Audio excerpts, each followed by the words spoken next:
आज का जो टॉपिक है वो बहुत ही मज़ेदार है। मज़ेदार इसलिए भी है क्योंकि थोड़ा सा विज्ञान तकनीकी से हट के हम लोग बात करने वाले हैं। यह जो विषय है वह पूरी तरह से अंतर्राष्ट्रीय संबंध के साथ जुड़ा हुआ है। और यहाँ पे जो प्रश्न आते हैं, आप में से कई लोग सुन सकते हैं, यह प्रश्न हो सकता है कि आपको अंतर्राष्ट्रीय संबंध के अध्यापक लोग बोलें कि ये प्रश्न हमारे विषय से कोई फ़र्क नहीं पड़ता। लेकिन आप सब जानते हैं कि मेरा नेचर ऐसा है कि अगर कोई टॉपिक विज्ञान तकनीकी के साथ चीज़ों को जोड़ता है किसी अन्य विषय के साथ, उन चीज़ों को लेकर मैं लगातार आपके साथ जुड़ा रहता हूँ और उन विषयों को लेकर यहाँ पर पूरी तरह से बात करता हूँ। तो आइए आगे बढ़ते हैं। और ये पूरा विषय है परमाणु कूटनीति। फिर एक बार बोल देता हूँ, बहुत ही इंटरेस्टिंग टॉपिक है क्योंकि कहाँ पर आपको विज्ञान तकनीकी के साथ कुछ और विषय भी जुड़ेगा।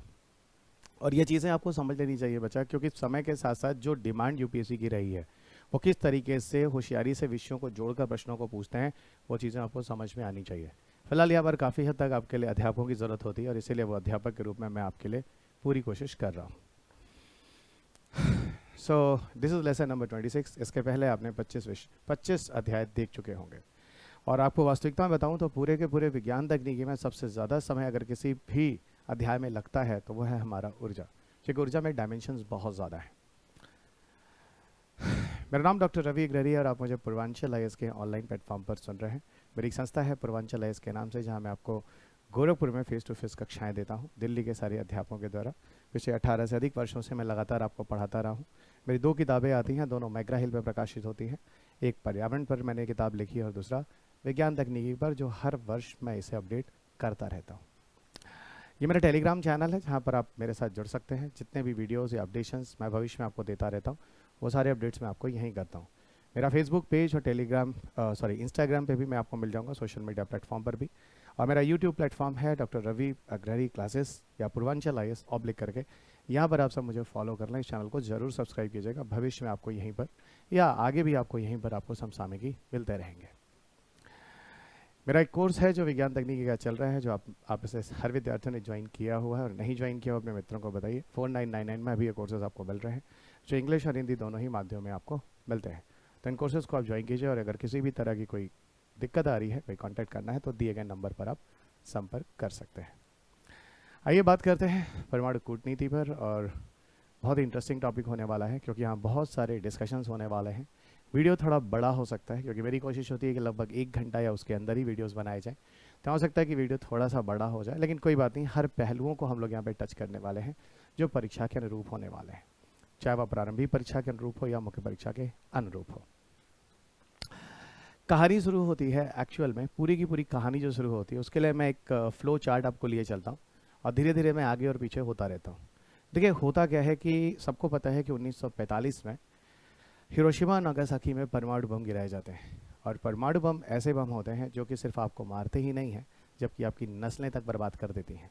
लेकिन कभी किसी ने सोचा नहीं था कि ऐसी कोई घटना भी हो सकती है जिसका दुष्परिणाम इतना देखा जा सकता है कि वो सिर्फ उस समय पर उस जगह पर सिर्फ लोगों को मारता ही नहीं है, जबकि उनकी पीढ़ी दर पीढ़ी जो लोग बच जाते हैं उनकी नस्लों को बर्बाद कर देता है।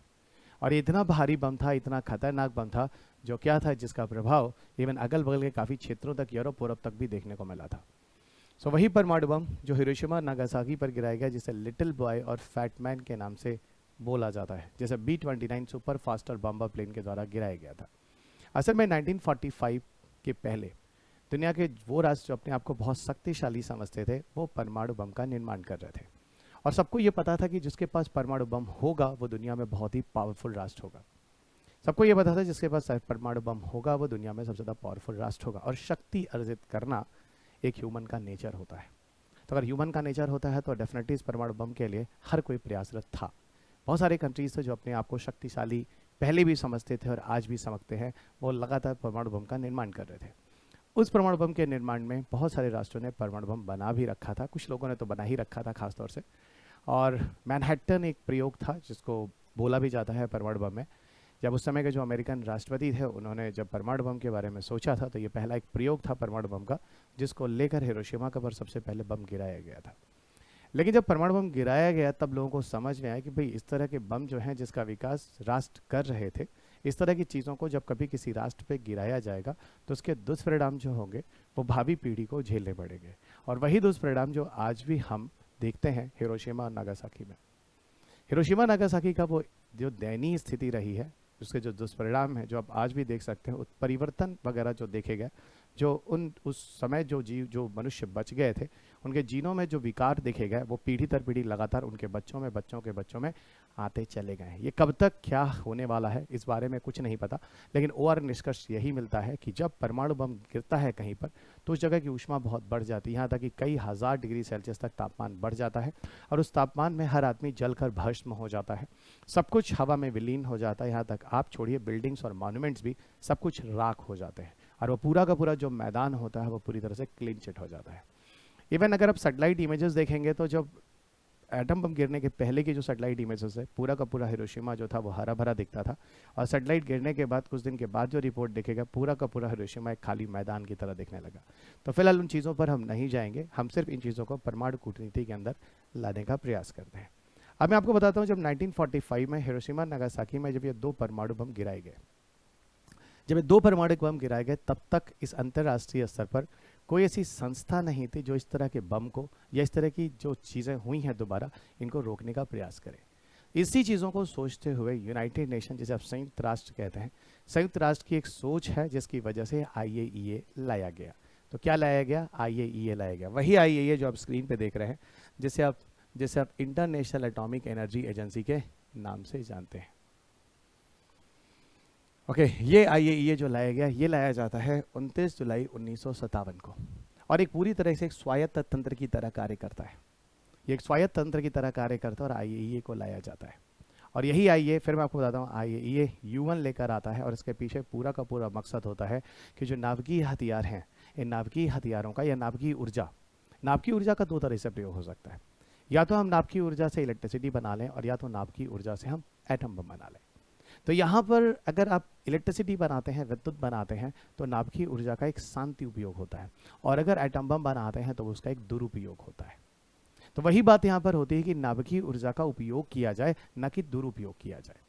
तो उसी नाभिकीय ऊर्जा के उपयोग और दुरुपयोग की बातों को लेकर मैं यहाँ पे बता रहा हूँ कि IAEA को इसीलिए लाया गया कि नाभिकीय ऊर्जा यानी यूरेनियम, थोरियम, प्लूटोनियम जैसे ईंधनों का उपयोग, जो पीछे के लेक्चर से मैंने आपको बताया हुआ है, यहाँ पर इस एप्लीकेशन में, पूर्वांचल इस एप्लीकेशन पर जो आप क्लासेस लगातार सुन रहे हैं, कि वहाँ पर हमने नाभिकीय ऊर्जा का उपयोग इलेक्ट्रिसिटी और एटम बम दोनों के लिए किया था।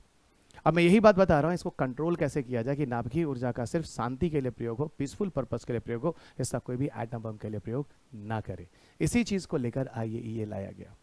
और IAEA किस तरीके से काम करता है, क्या करता है, थोड़ी सी IAEA की चर्चा करते हैं, फिर बैक होते हैं स्लाइड्स पर, और फिर यहाँ पर फिर आते हैं, और इसी क्रम को हम लोग आगे रखते हुए आगे पीछे करते करते पूरे के पूरे अध्याय को समाप्त करते हैं। और यहाँ इस अध्याय से जुड़े हुए जितने भी प्रश्न होंगे, सारे के सारे प्रश्नों को हम लोग आगे इसके बाद के जो लेक्चर होंगे वहाँ पर इनके डिस्कशन भी करने वाले हैं। क्योंकि इसके साथ ही आप देखो तो आपका पूरा का पूरा परमाणु ऊर्जा जो होता है, ऊर्जा वाला चैप्टर होता है, वो समाप्त होता है। फाइन, आइए अब आपको हम पीछे की तरफ लिए चलते हैं, जरा पीछे की तरफ आइए। पीछे अभी आप देख रहे थे कि IAEA के बारे में कुछ इन्फॉर्मेशंस लिखे थे, जहाँ पर हम लोग अभी यहाँ बात करने वाले हैं। देखिए असल में होता क्या है, जब IAEA लाया जाता है तो IAEA के बारे में यहाँ पर कुछ चीज़ें आपको बता दूँ। IAEA की पूरी मंशा क्या होती है, इसको लाने के पीछे पूरा का पूरा कंसेप्ट क्या है, ठीक है। 1957 में हम IAEA को लाते हैं, इंटरनेशनल एटॉमिक एनर्जी एजेंसी, अंतर्राष्ट्रीय परमाणु ऊर्जा एजेंसी के नाम से जिसे आप जानते हैं। कब आता है ये? 1957 में आता है। और इसे जो स्थापित किया जाता है इस संगठन को, इसका पूरा का पूरा पर्पस होता है peaceful use of nuclear energy, नाभिकीय ऊर्जा का उपयोग शांति के लिए किया जाए। ये करता क्या है सुनिएगा, असल में होता क्या है, ये एक इंडिपेंडेंट है, ये पूरी तरह से इंडिपेंडेंट है, स्वायत्त तंत्र है। इस पे किसी भी ऑर्गेनाइजेशन, किसी भी कंट्री का कोई दबाव नहीं है। फाइन, ये करता क्या है पता है, पूरे राष्ट्र में चीज़ों की जानकारी लेता है। कहीं ऐसा तो नहीं कोई चोरी छुपे किसी कार्य को कर रहा हो, किसी उल्टे तरीके से कोई परमाणु हथियार बना रहा हो। अगर आपने एक मूवी देखी होगी परमाणु, तो परमाणु मूवी में आपने देखा होगा वो जॉन अब्राहम वाली जो मूवी होती है, उसमें कितनी खूबसूरती के साथ इस पूरे के पूरे नाभिकीय परीक्षण को भारत में दिखाया जाता है। जब अटल बिहारी वाजपेयी जी के टाइम में नाभिकीय परीक्षण भारत करता है, किस तरह से बचते बचाते हम लोग IAEA से भी बचते हम लोग अपने परीक्षणों को करते हैं। और IAEA के जासूस उस समय आपने मूवी में देखा होगा हमारे देश के अंदर घूम रहे होते हैं, पर फिर भी हम बहुत बचाकर बहुत सुरक्षित तरीके से, उन्हें ज़्यादा पता नहीं चलने देते हैं और परमाणु परीक्षण सफलतापूर्वक कर लेते हैं। अगर पता चल जाता तो फिर हम पे प्रेशर डाला जाता, दबाव डाला जाता, और हम कहीं ऐसा ना होता कि उस परमाणु जो परीक्षण जो भारत ने अटल बिहारी वाजपेयी जी के टाइम में पिछली बार किया था, शायद वहाँ से हम लोग वंचित रह जाते। तो यही आईए है जो पूरे अंतर्राष्ट्रीय स्तर पर पूरी दुनिया पर नज़र रखता है, जिसमें विभिन्न जिसमें कोई डाउट होता है या संदेह कह लीजिए तो उस पर वो नज़र रखता है, वहाँ अपने सैटेलाइटों के द्वारा रखता है, उपग्रहों के द्वारा वो चेक करता है, इसके अलावा अपने जासूसों को वहाँ एंट्री कराता है और पूरी तरह से इन चीज़ों को जानने की कोशिश करता है। फाइन, तो आईए के बारे में आपको मैंने बता दिया। आईए असल में है क्या? संयुक्त राष्ट्र महासभा और सुरक्षा परिषद दोनों को इस चीज़ की जानकारी देता है। ध्यान रखिएगा, आईए इन सारी जानकारियों को लेता है विश्व में हर जगहों पर जाकर, अब किसी भी तरीके से, चाहे उपग्रहों की मदद से या जासूसों की मदद से, जो मैंने आपको बोला, और जाकर ये करता क्या है, इन जगहों से, इन यूएन के जो संयुक्त राष्ट्र महासभा और सुरक्षा परिषद है, जो सिक्योरिटी काउंसिल है, वहाँ पर अपने रिपोर्ट सबमिट करता है। अब ये इनका काम होता है कि ये वहाँ पर क्या एक्शन लेने वाले हैं उस कंट्री के प्रति, और इसका पूरी तरह से आप समझ में आ गया होगा कि नाभिकीय ऊर्जा का मिसयूज नहीं होना चाहिए, क्योंकि उसी यूरेनियम से हम इलेक्ट्रिसिटी भी बना सकते हैं और उसी यूरेनियम से हम एटम बम भी बना सकते हैं। तो वही कहानी है कि यहाँ पर पूरी तरह से इसका उपयोग जो हो वो शांतिपूर्ण उद्देश्यों के लिए होना चाहिए।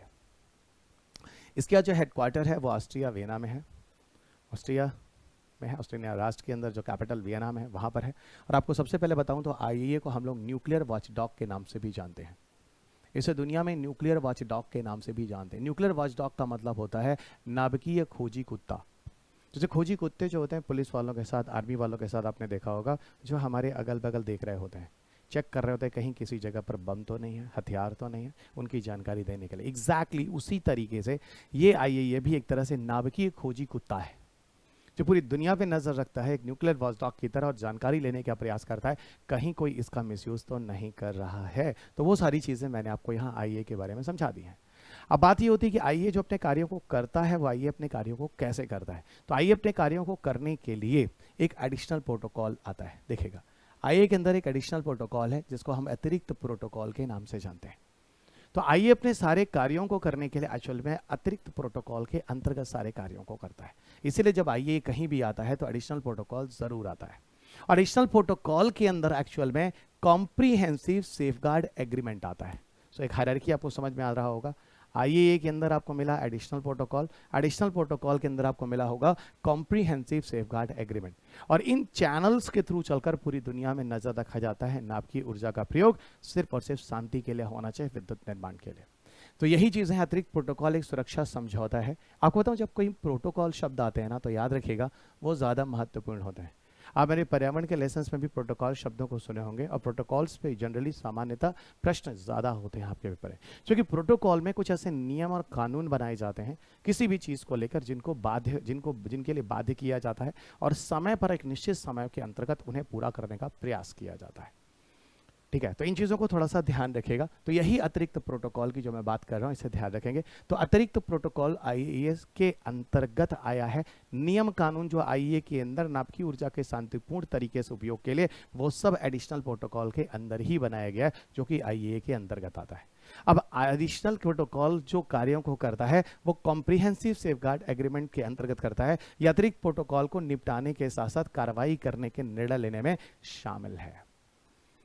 फाइन, तो एडिशनल प्रोटोकॉल जो लाया गया एक्चुअल में वो अपने नियम कानून को कॉम्प्रिहेंसिव सेफगार्ड एग्रीमेंट से पूरी दुनिया में जारी करता है, और यही समझौता है जिसके तहत आईएए दुनिया पर कंट्रोल करने की कोशिश करता है। फाइन, दुनिया पे फिलहाल एक्शन लेने का काम तो यूएन और उसके मेंबर करते हैं। उस राष्ट्र के लिए क्या करेंगे, उसका एक्सपोर्ट इंपोर्ट रोक देंगे, आयात निर्यात रोक देंगे, उसको डिफरेंट तरह की दिक्कतें देंगे। इवन जब भारत भी जब परमाणु परीक्षण करता है, पहला परीक्षण जब इंदिरा जी के टाइम में होता है और लास्ट परीक्षण जब अटल बिहारी वाजपेयी जी के टाइम में होता है, ये कुल परीक्षणों के समय में भारत में भी बहुत सारी दिक्कतें थी जो भारत ने फेस किया था। चाहे वो इंदिरा गांधी जी का सरकार रही हो, चाहे वो अटल जी की सरकार रही हो, सबने उस समय बहुत ज़्यादा समस्या झेली थी जो अंतर्राष्ट्रीय स्तर पर भारत जैसे राष्ट्र को की गई थी। लेकिन वहीं पर इंदिरा गांधी और यहाँ पर अटल बिहारी वाजपेयी, इन लोगों ने बहुत अच्छा एक्शन लिया था और राष्ट्र को उस समस्या से निकाला था। आगे बढ़ते हैं। अतिरिक्त प्रोटोकॉल की स्थिति की अगर हम आज की दृष्टि में बात करें, 2022-23 तक अगर हम बात करें, लगभग 134 ऐसे राज्य हैं जो इसके मेंबर हैं। साथ साथ इसमें यूरोटोम के सदस्य भी हैं और अभी ऐसा कहा जाता है कि इसमें 14 राज्यों को अभी और लागू करना है एडिशनल प्रोटोकॉल। कुछ शर्तें होती है एडिशनल प्रोटोकॉल के लिए। भारत के संदर्भ में अगर आप बात करेंगे तो भारत एडिशनल प्रोटोकॉल को अपनाता है। इवन भारत शुरू से IAEA का मेंबर रहा है, तो भारत IAEA को पूरी छूट देता है। आप आइए हमारे रिएक्टर्स को देखिए, हमारे यहाँ कोई भी उल्टी सीधी चीज़ें नहीं चल रही हैं। ये क्वेश्चन आपके यूपीएससी में 20-21 के आसपास पूछा भी गया है IAEA पर क्वेश्चंस, इसे गलत मत कीजिएगा।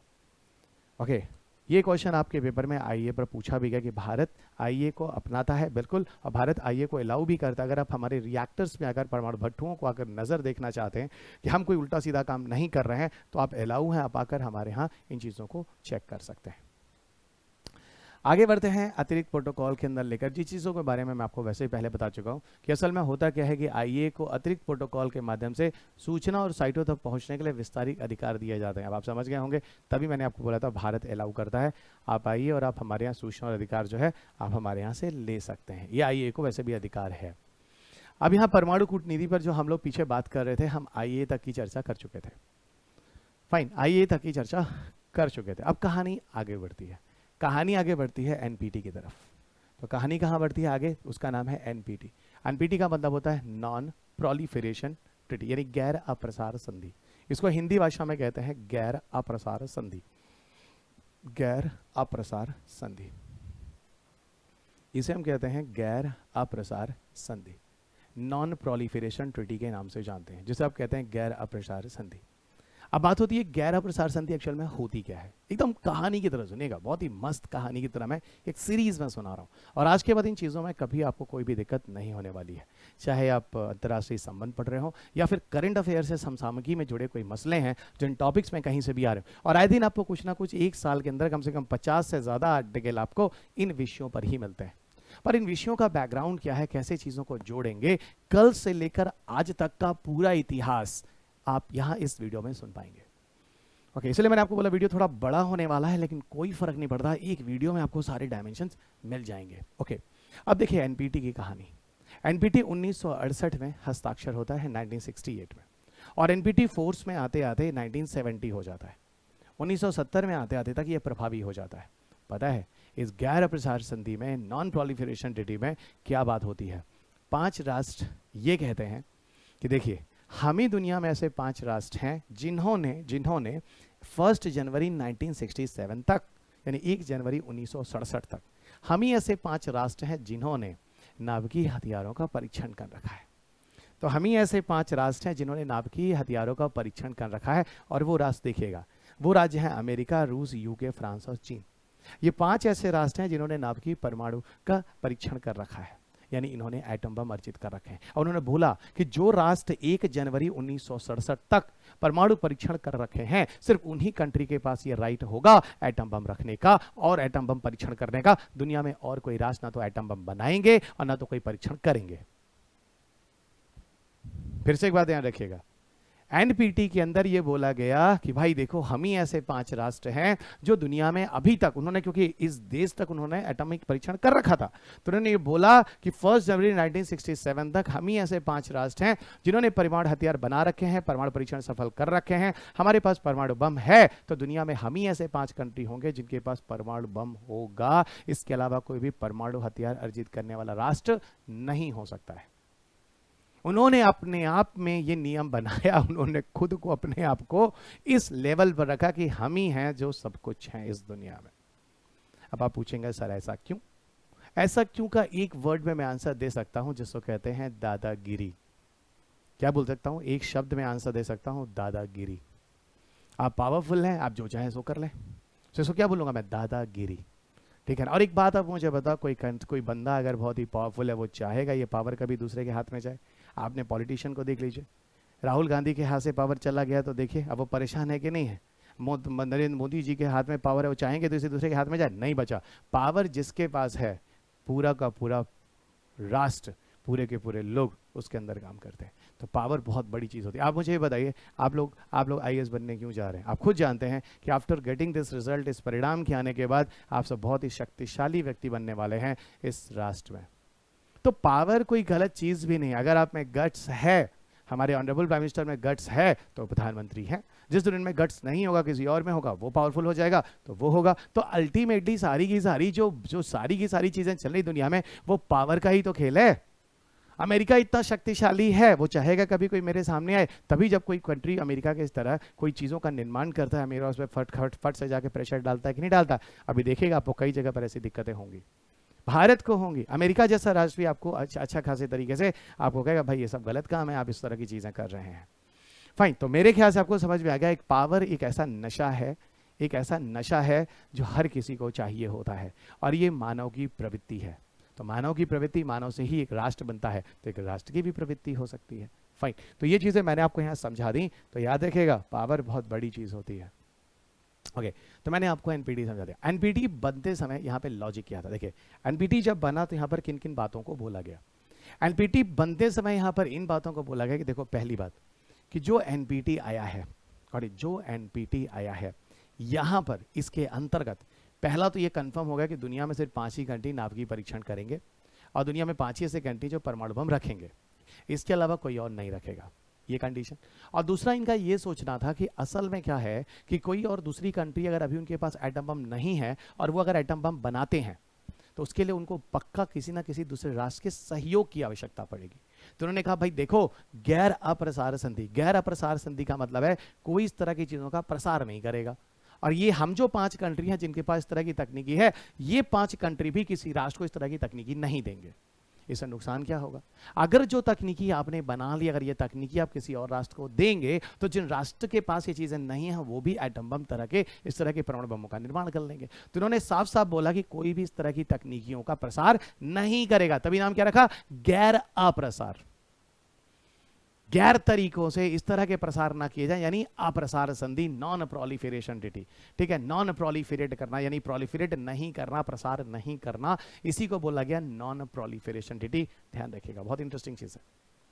और फिर उन्होंने ये बोला कि कोई भी जाकर, है ना, धरती पर, है ना, धरती पर, लैंड पर, जमीन पर कोई भी नाभिकीय परीक्षण नहीं करेगा। उन्होंने इस तरीके से नॉन प्रोलिफरेशन ट्रीटी, गैर अप्रसार संधि की बात की। अब कहानी आगे बढ़ती है। अब आप एक बात बताइए मुझे, आप गैर अप्रसार संधि में चाइना जैसे राष्ट्र को देखिए पावर दे रहे हैं। चलिए मैं आपसे सहमत हूं, ठीक है, कि अमेरिका से हमें प्रॉब्लम नहीं है, रूस से हमें प्रॉब्लम नहीं है, यूके से हमें प्रॉब्लम नहीं है, फ्रांस से हमें प्रॉब्लम नहीं है, लेकिन बच्चा चीन से तो हमें प्रॉब्लम है ना। आप जानते हैं हमारे जिन राष्ट्रों के साथ समस्याएं होती हैं, वो या तो चीन या तो पाकिस्तान, यही 2 राष्ट्र सामान्यतः सुनने में आते हैं। तो आप मुझे बताइए, आप चीन को फ्री कर रहे हैं कि चीन तुम एटम बम रखो, तुम एटॉमिक परीक्षण और करते रहो, और भारत, कल को अगर भारत चीन का मसला होता है तो भारत की सुरक्षा कौन करेगा, तो भारत की सुरक्षा कौन करेगा। ये चीजें सोचने की बात है। और यही देखते देखते भारत ने क्या कर डाला, जो आप स्क्रीन पे देख रहे हैं, जो कि भारत को इसकी आवश्यकता थी। आपने अंतरराष्ट्रीय स्तर पर चीन को मुक्त कर रखा है कि चीन, ये 5 कंट्री तुम एटम बम रखो, और कल को इंडिया पाकिस्तान, इंडिया चाइना का मसला हो जाता है तो भारत की रक्षा कौन करेगा। ये देखते देखते उस समय 18 मई 1974 को एक ऐसी चीज होती है पूरे भारत के इतिहास में जो स्वर्णिम अक्षरों में जानी जाती है।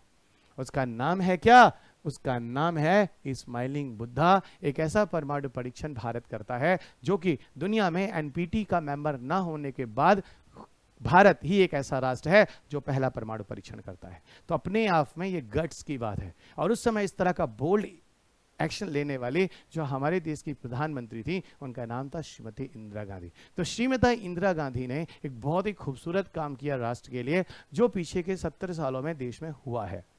उन पीछे के 70 सालों में जो देश में चीजों में हुआ है, ये आपके लिए गर्व का विषय है कि इंदिरा गांधी जैसे, वही इंदिरा गांधी आगे चलकर जब इमरजेंसी लगा दी है तो गलत काम कर जाती हैं। हम डेमोक्रेटिक कंट्री में रहते हैं, अगर कोई अच्छा काम करता है तो उसको हम सराहते हैं, और कोई गलत काम करता है तो हम उसकी विस्तार भी करते हैं।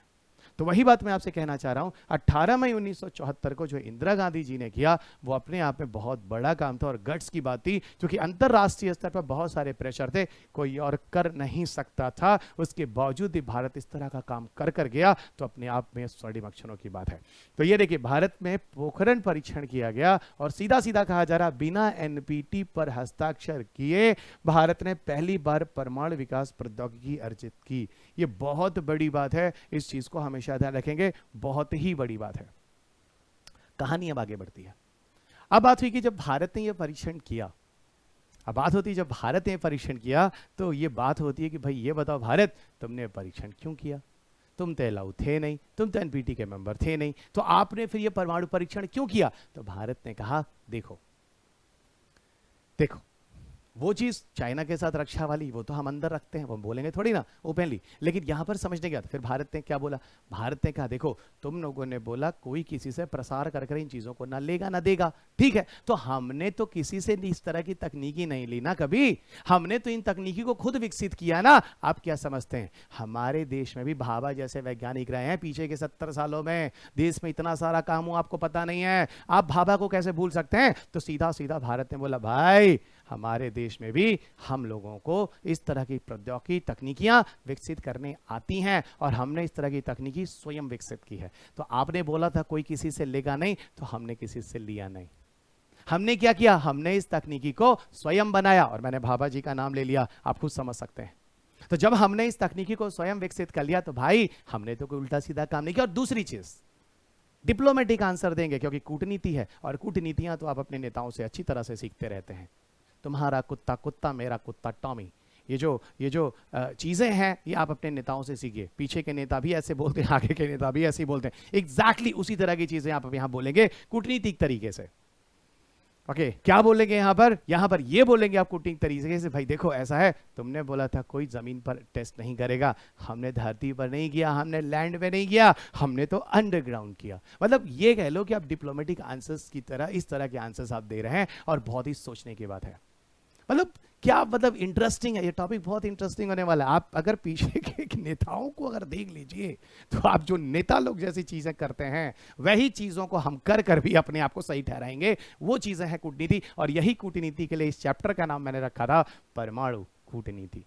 पहले इस चैप्टर का नाम बहुत गंदा था, पता है, इसमें IAEA, additional protocol, NPT, CTBT, ऐसे करके 10-12 टॉपिक्स के नाम दिए थे। अचानक रात में सोते सोते मैंने बुद्धा को एक अचानक सा वो मिला है ना, एनलाइटमेंट, मुझे भी मिला, यार ऐसा करते हैं, इसका नाम कुछ ऐसा करते हैं जिसका नाम छोटा हो जाए। तो इतने बड़े चैप्टर का नाम, चौथे एडिशन की विज्ञान तकनीक किताब आते आते तक मैंने न्यूक्लियर डिप्लोमेसी, परमाणु कूटनीति कर दी। और लिटरली ये चैप्टर कूटनीतिक ही है, यहाँ पर कूटनीतिक बातें आपको मिलेंगी, बहुत ही होशियारी की तरह चीजें मिलेंगी और बहुत ही समझदारी की तरह चीजें मिलेंगी। और इसी तरह की चीजों को विकसित करना आपको बहुत ज्यादा जरूरी है, क्योंकि आपके मेंस और इंटरव्यूज में, और जब आईएएस बनकर आप दुनिया को लीड कर रहे होंगे तो बहुत होशियारी के साथ, बहुत ही बैलेंस में अपने आप को जब सही ठहरा रहे होंगे तो आप लॉजिकली सही ठहरा रहे होंगे।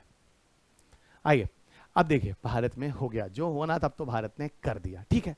इंदिरा जी को बहुत सारी दिक्कत हुई थी, इंदिरा जी मतलब भारत को ही थी, तो उस समय भी हम लोगों ने स्वदेशी अपनाया था। अटल बिहारी वाजपेयी जी के टाइम में, है ना, जो कि मेरे रोल मॉडल भी हमेशा रहे हैं, जो जिनको मैं अपना आदर्श भी मानता रहा हूँ, ठीक है।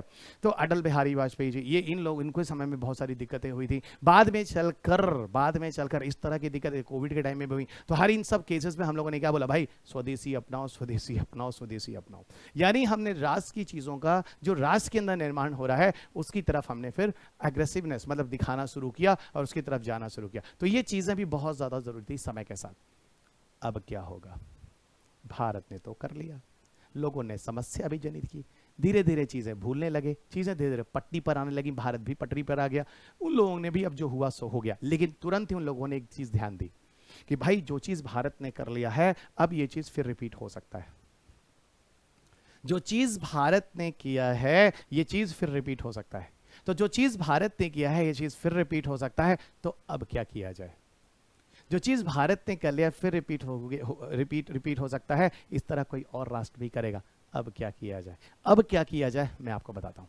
अब क्या किया जाए, इन लोगों ने मिलकर क्या किया, एक विशेष तरह की एक बॉडी लाया जिसका नाम था एनएसजी, न्यूक्लियर सप्लायर ग्रुप, जिसे आप नाभिकीय आपूर्ति समूह के नाम से जानते हैं। न्यूक्लियर सप्लायर ग्रुप जिसे आप नाभिकीय आपूर्ति समूह के नाम से जानते हैं। और ये न्यूक्लियर सप्लायर ग्रुप जिसे आप नाभिकीय आपूर्ति समूह के नाम से जानते हैं, इसकी स्थापना कहीं कहीं तो कई जर्नल्स वगैरह में, जो अंतर्राष्ट्रीय स्तर पर या भारत के जो पेपर्स पब्लिश किए गए अंतर्राष्ट्रीय संबंध के जो जर्नल्स वगैरह पेपर, उन्होंने लिखा भी है कि जो एनएसजी है वो पूरी तरह से पोखरण का ही एक रिएक्शन है। कि जो काम भारत ने पोखरण में किया चीज दोबारा रिपीट ना की जाए, इसके लिए जाकर एनएसजी लाया गया, न्यूक्लियर सप्लाई ग्रुप लाया गया, नाभ की आपूर्ति समूह लाया गया। और ये नाभ की आपूर्ति समूह ही दुनिया में क्या करेगा, दुनिया में इस तरह की चीजों को कंट्रोल करेगा, जो चीज भारत ने किया दोबारा कोई और कंट्री ना करे। इनका यह सोचना था कि अगर कोई भी कंट्री इस तरह की चीजों का परीक्षण कर रहा है तो उसे तकनीकी की आवश्यकता होगी, उसे यूरेनियम थोरियम जैसे ईंधनों की आवश्यकता होगी जिनका उपयोग वे परमाणु बमों में करेगा। तो ऐसा क्यों नहीं करते हैं, ग्रुप बना लेते हैं और उस ग्रुप के अंतर्गत वो सारे के सारे राष्ट्र भी हो जाए जिनके पास इस तरह के नाभ की ईंधन वगैरह हैं, और प्लस उसके अलावा उन सबके पास इस तरह की तकनीकियां भी हैं कुछ शर्तों को लेकर। तो इस तरह करते करते एक समूह का निर्माण हुआ और इस समूह का पूरी तरह से काम हुआ कि जो काम भारत ने किया है दोबारा इस तरह का कोई भी रिपीटेशन, पुनरावृत्ति ना करे। और वो पुनरावृत्ति ना करे इसके लिए लाया गया क्या बचा, एनएसजी। अब पहले थोड़ा सा चलते हैं एनएसजी के इतिहास पर, फिर बात करते हैं एनएसजी की पूरी कहानी क्या है। एनएसजी की पूरी कहानी में क्या है देखिएगा। एनएसजी की स्थापना फिलहाल 1975 में होती है और कुल 7 ऐसे राष्ट्र होते हैं जो मिलकर एक साथ आते हैं। ये जो 7 राष्ट्र एक साथ मिलकर आते हैं यह है कनाडा, फ्रांस, जापान, उस समय पश्चिम जर्मनी हुआ करता था, सोवियत संघ हुआ करता था, अमेरिका और ब्रिटेन। ये 7 राष्ट्र मिलकर क्या लाते हैं, एनएसजी लाते हैं। और एनएसजी लाने के साथ सीधे सीधे देखिए यहां पर सीधी कोशिश क्या होती है, ये एनएसजी लाने के पीछे कोशिश होती है कि परमाणु प्रसार को रोका जाए। जो परमाणु बम वगैरह इस तरह की चीजें होती हैं इनको रोका जाए, क्योंकि इस तरह की चीजों को कंस्ट्रक्टिव पर्पस के लिए यूज करना है, डिस्ट्रक्टिव पर्पस के लिए नहीं, यानी निर्माणकारी विध्वंसकारी नहीं, उन चीजों पर ध्यान दिया जाए। और इस संधि पर हस्ताक्षर किए गए थे यहीं इसी दिन 1975 में लाकर। आज अगर आप जाकर गूगल कर लीजिए और देखिए तो आपको 48 राष्ट्र मिलते हैं जिन्होंने एनएसजी को अपनाया। और सुनो, भारत भी एनएसजी को अपनाना चाहता है, किंतु अभी तक भारत को एनएसजी का मेंबरशिप नहीं मिला है। इवन आपको बताऊं 1990s में, इवन अटल जी के टाइम में भी हमारे भारत ने कई बार कोशिश की थी। ऐसा कहते हैं 1990 के दशक से ही भारत लगातार कोशिश कर रहा है एनएसजी का मेंबर बनने के लिए। क्यों? एनएसजी का मेंबर बनने से भारत को बहुत सारे फायदे होने वाले हैं। मैंने अभी आपको एक हिंट दिया है कि एनएसजी में वो राष्ट्र हैं जिन राष्ट्रों के पास नाभिकीय ईंधन है। नाभिकीय ईंधन उन ईंधनों को कहते हैं जिनकी मदद से हम इलेक्ट्रिसिटी एटम बम बनाते हैं, वही यूरेनियम, थोरियम, प्लूटोनियम जैसी ईंधनों की बात कर रहा हूं। दूसरी बात, यही वो कंट्री है जिनके पास इस तरह की तकनीकियां भी हैं। तो अगर कोई राष्ट्र इस जगह पर अगर यहाँ इनके मेंबर कंट्री बन जाता है तो आसानी से उन्हें इन चीजों को लेन देन में मदद मिलेगी। आप मुझे बताइए, अगर भारत यहाँ पे अगर मेंबर बन जाता है तो आसानी से भारत को मदद मिलेगी कि नहीं मिलेगी? मिलेगी। और भारत जैसे राष्ट्र में देखिए विद्युत की बहुत सारी समस्याएं हैं, और भारत अगर इनका मेंबर बन जाता है तो आसानी से इलेक्ट्रिसिटी सप्लाई हो पाएगी। और आसानी से इलेक्ट्रिसिटी सप्लाई हो पाएगी, सप्लाई कैसे हो पाएगी, मतलब हम जनरेट करेंगे, अब पूरे भारत में विद्युत को भेजेंगे। और भारत में जो कोयला ले रहे हो उससे 50 तरह की प्रदूषण भी हैं, और ऊपर से कोयला भी हमारी कंट्री में अच्छी गुणवत्ता का नहीं है, जो पीछे लेसन नंबर 4, 5, 6 में मैंने आपको पढ़ाया हुआ है इस ऐप पर। इसके अलावा आपको और चीजें मैं बता दूं, इसके अलावा अगर आप नवीकरणीय ऊर्जा की तरफ जाते हैं, सोलर विंड की तरफ, तो भैया उसकी उतनी एफिशिएंसी या पोटेंशियल नहीं है जिससे आप बड़े लेवल पर आप ऊष्मा का निर्माण कर विद्युत का निर्माण कर सकें।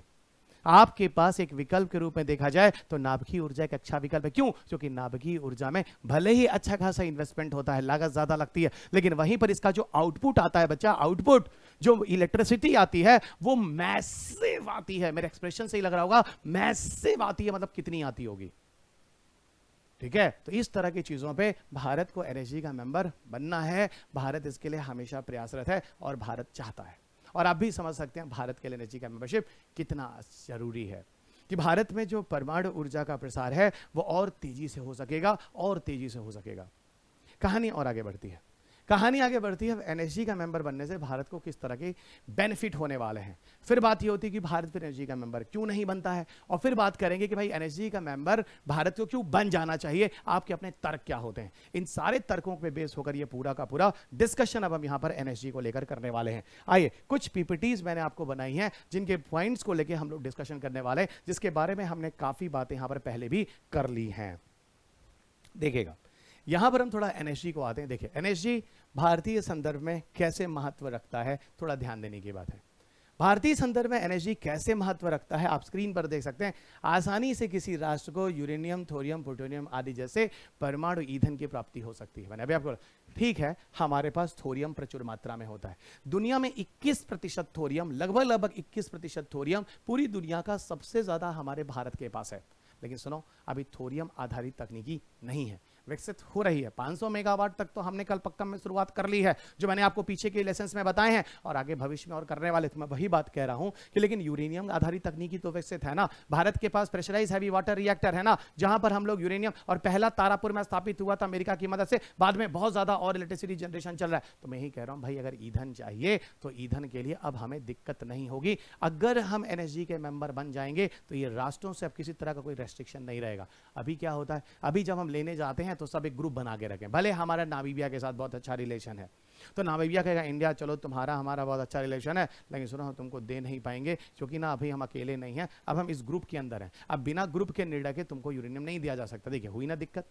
तो सर यहां पर मतलब आप ये कहना चाह रहे हैं, अगर किसी राष्ट्र के साथ अब अच्छा रिलेशंस भी है, उसके बावजूद भी आपको दिक्कत आ रही है। एग्जैक्टली दिक्कत आएगी, वही चीज यहां पर आपको बताने की कोशिश की जा रही है, तो आपको आसानी से मिले। साथ ही साथ आपको अंतरराष्ट्रीय स्तर पर दूसरे कंट्रीज से आपको हेल्प होने वाली है। परमाणु वाणिज्य यानी न्यूक्लियर कॉमर्स में हेल्प होगा। कोई दूसरी कंट्री आएगा, आप पे कंट्री में इन्वेस्ट करेगा, रिएक्टर बनाएगा, वो भी पैसा कमाएगा, आपको विद्युत देगा, आपके विद्युत से आपके यहाँ विभिन्न तरह के इंफ्रास्ट्रक्चर डेवलप होंगे, औद्योगिक इकाइयां चलेंगी, भारत की जीडीपी बढ़ेगी, तो फायदा दोनों का होने वाला है। तो उस तरह के फायदे भी आपको मिलने वाले हैं। निर्यात आयात एक अंतरराष्ट्रीय बाजार भारत बन जाएगा। साथ साथ आप कहीं देखिए, आसानी से विदेशी परमाणु ऊर्जा का निवेश होगा, और अगर कोई सोफिस्टिकेटेड फॉरेन टेक्नोलॉजीज आपको चाहिए तो आसानी से मिल सकेगा। यानी कहने का मतलब है, जो नाभिकीय ऊर्जा आज भारत में लगभग 2 से 3% की है, आज भारत में लगभग 2 से 3% की है। इस नाभिकीय ऊर्जा को 2 से 3% वाले को हम भविष्य में और ज्यादा बढ़ा पाएंगे, इसको भविष्य में हम और ज्यादा बढ़ा पाएंगे। और आपको बताऊं, भारत ने नाभिकीय ऊर्जा का टारगेट भी बनाया, परमाणु ऊर्जा का, कि 2050 तक आते आते हम इसको लगभग 25% तक पूरे विद्युत को पहुंचा देंगे। 25%, यानी कहने का अभिप्राय है 2050 तक पूरी विद्युत ऊर्जा का 25% विद्युत ऊर्जा जो होगा वो नाभिकीय ऊर्जा से करने का लक्ष्य है। ये चीज ध्यान रखिएगा, है ना, वो नाभिकीय ऊर्जा से करने का लक्ष्य है, चीज ध्यान रखिएगा। आगे आपको लिए चलते हैं मित्र, थोड़ा और आगे धीरे धीरे टॉपिक्स को देखते जाइए, बहुत ही इंटरेस्टिंग टॉपिक्स है। आइए, अब बात होती है कि भारत को फिर दिक्कत कहां आ रही है, भारत जैसे राष्ट्र को कहां कहां पर समस्या है। भारत जैसे राष्ट्र को कहां कहां पर समस्या है, जरा समझिएगा। पहली चीज, असल में यहां पर बोला क्या गया है कि अगर आपको nuclear supplier group, okay, NSG का मेंबर बनना है, तो यहां पर हर कंट्री आपके फेवर में होना चाहिए। अब आप देखो, यहां पर बहुत सारे ऐसे कंट्रीज हैं जो एनएसजी के मेंबर हैं, जो आपके सपोर्ट में नहीं है। सबसे पहले तो आप सब चीन जानते हैं, उसके अलावा न्यूजीलैंड, दक्षिण अफ्रीका, आयरलैंड, टर्की, ऑस्ट्रिया, ये सारे के सारे, और कुछ और भी राष्ट्र हैं। ये मुख्य वो राष्ट्र मैंने लिखे हैं जो आपके अगेंस्ट में है। अब यहां पर आप पूछ सकते हैं सर ऐसा बताओ कि सर चीन तो कभी होगा नहीं। मान लो चीन नहीं होगा, लेकिन बाकी तो हो सकते हैं ना। 1-2 कंट्री अगर नहीं होते हैं तो वो अपवाद रूप में लिए जा सकते हैं, लेकिन अगर कई राष्ट्र आपके सपोर्ट में नहीं है तो उसको तो अपवाद रूप में नहीं लिया जा सकता ना। इसलिए आपको अभी वेट करना होगा, जब तक आप सबकी मंजूरी नहीं ले लेंगे करीब करीब, तब तक आप एनएसजी का मेंबर नहीं बनेंगे। ठीक है, और सुनिएगा। अब यहीं पर आपको एक चीज और बता दूं। अब आप यहां मुझसे पूछ सकते हैं, सर ये साउथ अफ्रीका तो भारत का हमेशा परम मित्र रहा है सर, और दक्षिण अफ्रीका भारत को अपोज क्यों कर रहा है। यहां पर थोड़ा लॉजिकल चीजें हैं, थोड़ा समझिएगा। यहां पर थोड़ा सा ट्विस्ट है कहानी में। दक्षिण अफ्रीका के साथ क्या होता है पता है, सुनिएगा। दक्षिण अफ्रीका के साथ क्या होता है, जब दक्षिण अफ्रीका एनएसजी पर साइन करना चाहता था, नाभिकीय आपूर्ति समूह वाले ग्रुप पे चाहता था उसका मेंबर बनना, तो एनएसजी कंट्रियों ने बोला साउथ अफ्रीका तुम जाओ पहले एनपीटी पर साइन करो। वही एनपीटी, नॉन प्रोलिफरेशन ट्रीटी, गैर अप्रसार संधि पर साइन करो, जहां पर सिर्फ 5 कंट्री को नाभिकीय हथियार बनाने का हक है और रखने का हक है भविष्य में, और कोई और नहीं बना सकता, पहले उसमें साइन करो। पता है एनपीटी पे हस्ताक्षर करने की शर्त क्या होती है? एनपीटी पे हस्ताक्षर करने की शर्त होती है कि आप अपने जितने भी परमाणु बम है सारे डिस्ट्रॉय कर दीजिए। और सिर्फ डिस्ट्रॉय ही नहीं कर दीजिए, आप पे कंट्री में कोई परमाणु परीक्षण केंद्र अगर स्थापित है, भारत में पोखरण टाइप, इस तरह की चीजों को बंद कर दीजिए। कि आप उसको बंद कीजिए, अब उसको क्यों चला रहे हैं जब भविष्य में इस तरह की चीजें बनानी नहीं है। यही शर्त है एनपीटी की। तो साउथ अफ्रीका उस समय परमाणु परीक्षण शुरू किया था, एटम बम बना नहीं पाया था उस समय तक, और उसने एनएसजी का मेंबर बनने के लिए अपने परमाणु परीक्षण वाले केंद्र को बंद कर दिया। तो इसीलिए साउथ अफ्रीका भारत को कैसे मंजूरी दे सकता है कि भारत तुम एटम बम भी रखो, 6-7 एटम बम तुम्हारे पास हैं, तुम्हारा पोखरण भी चलता रहे और तुम एनएसजी के मेंबर ही बन जाओ। नहीं, ये चीज तुमको मैं नहीं अलाउ करूंगा। इसलिए एनएसजी के लिए भारत का सपोर्ट साउथ अफ्रीका नहीं करता है, क्योंकि वो कंडीशन कभी साउथ अफ्रीका भी अपने ऊपर ले चुका है। तो लॉजिकली साउथ अफ्रीका यहां पर आपके साथ नहीं है, कुछ कारण है। ठीक है, अब यहां पर आपको भी फोर्स किया जा रहा है, भाई ऐसा है इंडिया, तुम जाओ और एनपीटी सीटीबीटी पे साइन करो। अब इंडिया क्यों एनपीटी पे साइन करे, आप मुझे बताइए। आप बताइए, आप लोग जो मुझे सुन रहे हैं मेरे बच्चे, आप मुझे बताइए बच्चों, बच्चा पार्टी की क्या इंडिया एनपीटी पे साइन करे? आप खुद बोलोगे नहीं सर, क्योंकि अगर इंडिया को एनपीटी पे साइन करना है तो पहले एटम बम डिस्ट्रॉय करना है, दूसरा अपना अपना पूरा का पूरा जो ये पोखरण चल रहा है इसको बंद करना पड़ेगा। कल को बताओ, कल को हमको इंडिया और चाइना को तुमने मुक्त रखा है कि चाइना तुम एटम बम रखो और बनाते भी रहो। और सुनो, पाकिस्तान भी एनपीटी का सदस्य आज तक नहीं है। तो सर फिर तो चाइना के पास एटम बम है, सर फिर तो पाकिस्तान के पास एटम बम है। और अगर इंडिया एटम बम नहीं रखेगा, कल को इंडिया चाइना, इंडिया पाकिस्तान कोई समस्या हो गई तो इंडिया बिना विदाउट एटम बम वाला राष्ट्र रहेगा, तो सर तो दिक्कत आ जाएगी। उस समय कौन सा अमेरिका की आपकी सुरक्षा करेगा? उस समय कौन सा चाइना आपकी सुरक्षा करेगा? आप तो चाइना से ही भिड़ रहे हैं। तो कहने का मतलब यह है दोस्त कि आपके पास परमाणु हथियार का होना आपकी सुरक्षा भी है, तो आप कैसे इसको डिस्ट्रॉय कर सकते हैं? अब आपको बात समझ में। और एक बात और बताता हूं, भारत ये भी कहता है एनएसजी राष्ट्रों से, सुनो तुम लोग हमको तो एनपीटी के लिए फोर्स कर रहे हो, लेकिन एक आध राष्ट्र ऐसे भी रहे हैं जब वो एनएसजी के मेंबर बने हैं उस समय एनपीटी के मेंबर वो नहीं थे, तो आप मुझे फोर्स नहीं कर सकते हैं। ठीक है, और यहां पर भारत के बहुत सारे पॉजिटिव पॉइंट है जिसपे हम लोग अभी धीरे धीरे आगे चर्चा करेंगे, जिसपे हम लोग धीरे धीरे अभी आगे और चर्चा करेंगे। आगे बढ़िएगा। गैर हस्ताक्षर एनएसजी सदस्यता नहीं दी जानी चाहिए, ये बातें हो रही हैं अभी यहाँ पर। ठीक है, और भारत के अपने पहलू भी बीच में समझा रहा हूं। अब यहाँ हो रहा है चीनी तरफ। देखो भाई, चीन तो हमेशा भारत के अगेंस्ट में रहेगा, इसमें तो कुछ पूछना ही नहीं है आपसे और ना आपको कुछ बताना ही है। ठीक है, लेकिन यहाँ पर चीन कहता क्या है? चीन ये कहता है कि Bharat south east Asian country में, वही सार्क राष्ट्रों में बहुत ही प्रबल राष्ट्र है ना, बहुत ही मजबूत राष्ट्र है, और अगर भारत इसका मेंबर बन जाता है एनएसजी का, तो भारत आसानी से नाभिकीय है ना ईंधनों की प्राप्ति कर पाएगा, तकनीकियों की प्राप्ति कर पाएगा, भारत में अधिक अधिक निवेश होने लगेंगे, भारत की इकोनॉमी बढ़ने लगेगी, और एक भारत जो कि एक विकासशील राष्ट्रों में है वो विकसित राष्ट्र में आ जाएगा। भारत के पास पैसे बहुत होंगे, तो क्यों कोई आपका शत्रु राष्ट्र चाहेगा कि आपकी इकोनॉमी ग्रो करे? इसीलिए वो आपके अगेंस्ट में है, ये चीज़ ध्यान रखेंगे। और वो एक और लोचा कहता है, अगर भारत मेंबर बन रहा है तो पाकिस्तान क्यों नहीं? पाकिस्तान जिसके पास कुछ नहीं है, जो भूखमरी है, जो इतने कर्ज में है, जितने कर्ज में आप सोच नहीं सकते हैं कि ऐसा हम कह रहे हैं 3-4 इंडस्ट्रीज अगर मिल जाए तो पाकिस्तान के कर्ज को उतार कर पाकिस्तान खरीद सकते हैं। वो पाकिस्तान को कह रहा है चाइना कि भाई तुम जाओ है ना, तो ऐसा करो कि अगर भारत को मेंबर बनाया जा रहा है तो पाकिस्तान को क्यों नहीं? भारत तुम जाओ, तुमको नहीं मेंबर क्यों बनाया जाएगा? अगर तुमको बनाया जाएगा तो पाकिस्तान को भी बनाया जाएगा। देखिए ये कोई बड़ी बात नहीं है। अगर आप अंतर्राष्ट्रीय संबंध पढ़ते हैं और समझते हैं तो आप सब जानते हैं दोस्त का दोस्त दोस्त, दोस्त का दुश्मन दुश्मन। ठीक है, उसी लॉजिक पर चाइना पाकिस्तान को सपोर्ट करने लगता है। ठीक है, तो ये सारी चीजें हैं जो यहाँ पर भारत के साथ दिक्कतें आती हैं। अब यहाँ पर हम बात करने वाले हैं भारत का पॉजिटिव पॉइंट क्या होने वाला है, किन बिंदुओं पर आप बोलेंगे कि भारत को मेंबर बन जाना चाहिए। तो किन बिंदुओं पर आप बोलेंगे कि भारत को मेंबर बन जाना चाहिए? उन बिंदुओं पर यहां पर हम लोग कुछ बातें करने वाले हैं, जरा समझिएगा क्या क्या बात है। पहली बात सुनिएगा, भारत का ट्रैक रिकॉर्ड बहुत अच्छा है। पहली चीज, भारत ने अभी तक कुछ भी उल्टा सीधा काम नहीं किया है।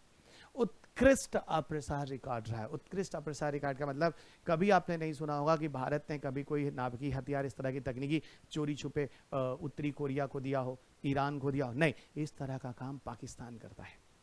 सुनने में आता है कि पाकिस्तान के एक वैज्ञानिक थे अयूब खान या क्या करके, आप कभी गूगल करेंगे आपको मिल जाएगा, उन्होंने इस तरह की चीज़ों को चोरी छुपे नॉर्थ कोरिया, ईरान जैसे राष्ट्रों को दे दिया, और आज जो कि समस्या बने हुए हैं अंतर्राष्ट्रीय स्तर पर। तो इस तरह की चीज़ों के बारे में अगर बात करें तो भारत ने कभी इस तरह की चीज़ें कभी नहीं की।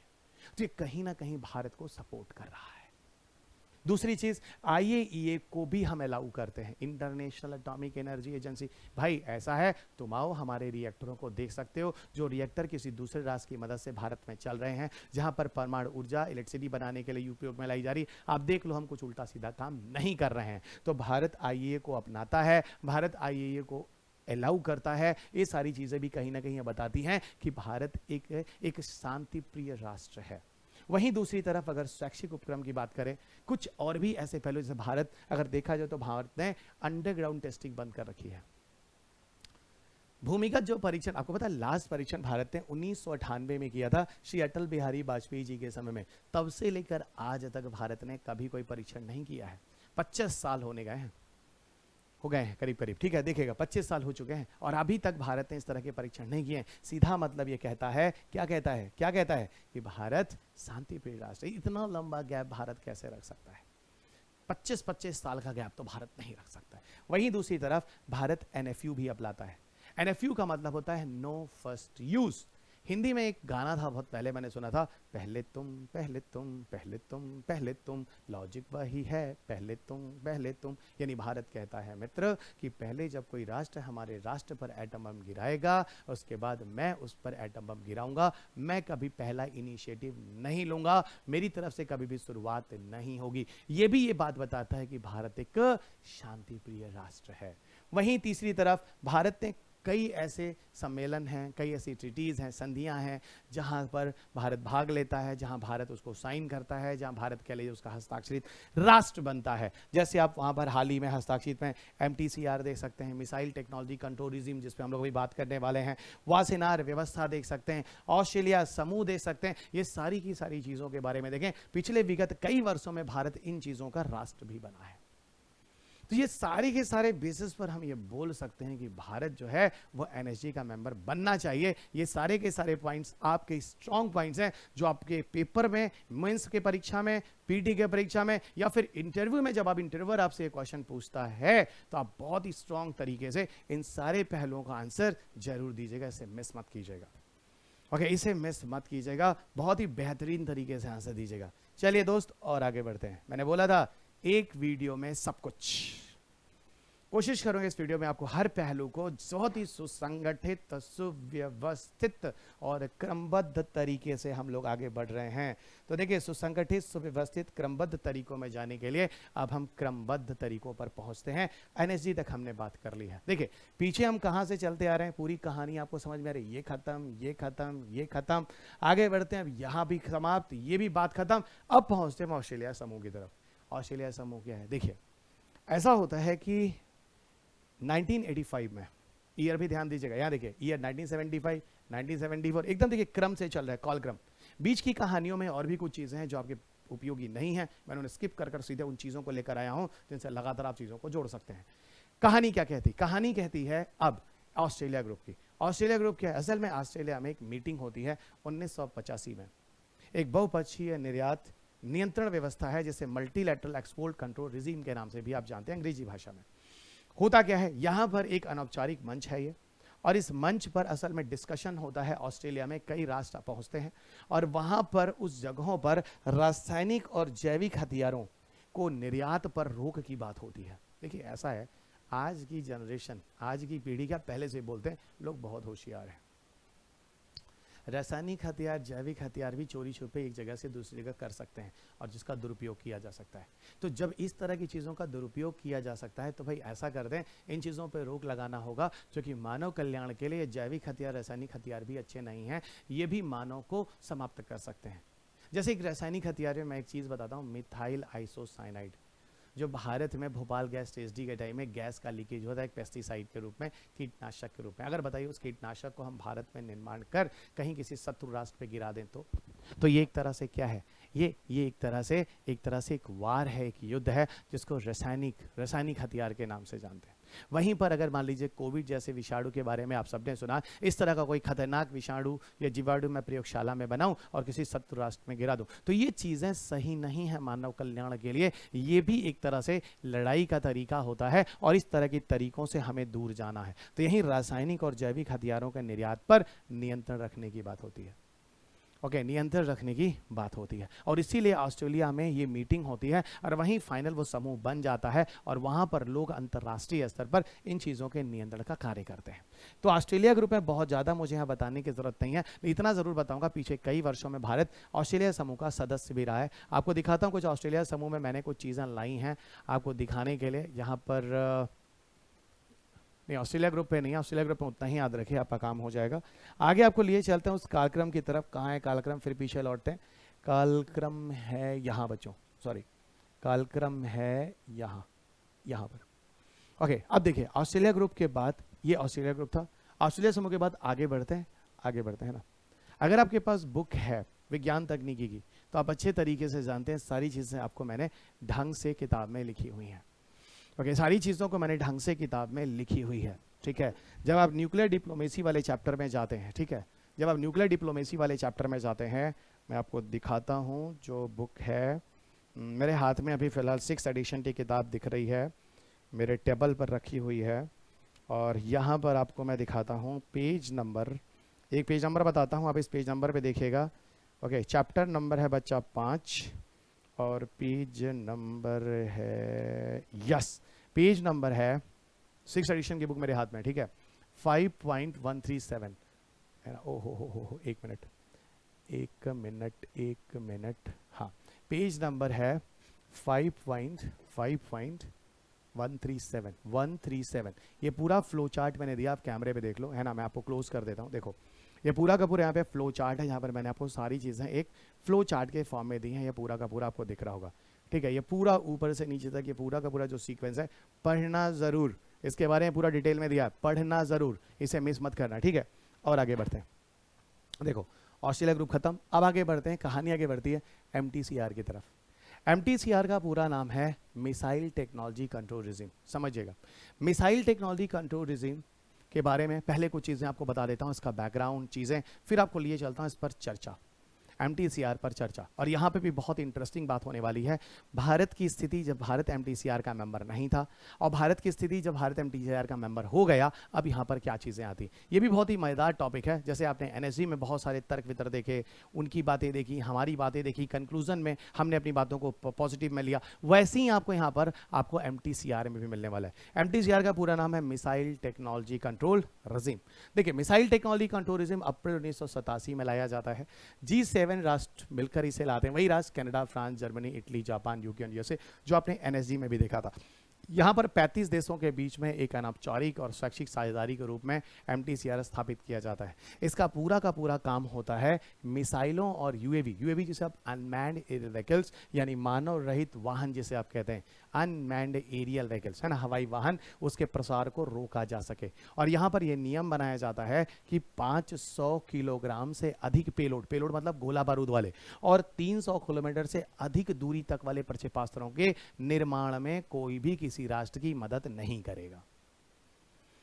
समझ, कोई भी किसी भी राष्ट्र की मदद नहीं करेगा। तो अब मैं यहाँ पर आपको MTCR को थोड़ा और बेहतर तरीके से समझाने का प्रयास करता हूँ। जरा बच्चों इधर आओ, चीज़ों को मैं बताता हूँ मैं कहना क्या चाह रहा हूँ, ठीक है। जब आप पढ़ ही रहे हैं तो अच्छे तरीके से पढ़िए। आइए मैं आपको एक चीज़ बताता हूँ, इधर देखिएगा, मैंने यहाँ बीच में रखा MTCR, missile technology control regime, है ना।